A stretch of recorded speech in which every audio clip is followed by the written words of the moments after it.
സന്യാസികളുടെ വാസസ്ഥലം അഥവാ തൗന എന്ന സങ്കല്പത്തെക്കുറിച്ച് മാർ ഇവാനിയോസ് പിതാവ് ഇപ്രകാരം പറയുന്നു. സ്വർഗരാജ്യത്തിലെ ഒരു പ്രത്യേക ഭാഗം ഭൂമിയിൽ ഇറക്കിക്കൊണ്ടുവന്ന് സന്യാസിക്ക് പാർപ്പാൻ തക്കവണ്ണം ദൈവം സൗകര്യപ്പെടുത്തിയിരിക്കുന്നു. അതാണ് തൗന. തൗനയിൽ വിശുദ്ധ ത്രിത്വത്തോടും ദൈവമാതാവിനോടും ശുദ്ധിമാന്മാരോടും വിശുദ്ധ മാലാഖമാരോടും കൂടെ സന്യാസി സംസർഗം ചെയ്യണം.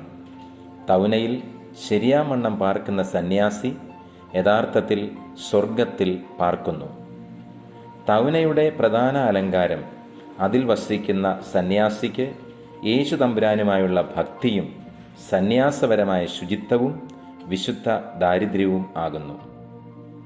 വിശുദ്ധ ദാരിദ്ര്യത്തിന് അനുയോജ്യമായ സാധനങ്ങൾ മാത്രമേ തൗനയിൽ ഉണ്ടായിരിക്കാവൂ. ലൗകികനെ പോലെ തൗന അലങ്കരിക്കരുത്. അവനവൻ്റെ ഹിതത്തിനും സൗകര്യത്തിനും തക്കവണ്ണം സകലവും തൗനായിൽ ക്രമപ്പെടുത്താൻ ഉത്സാഹിക്കരുത്.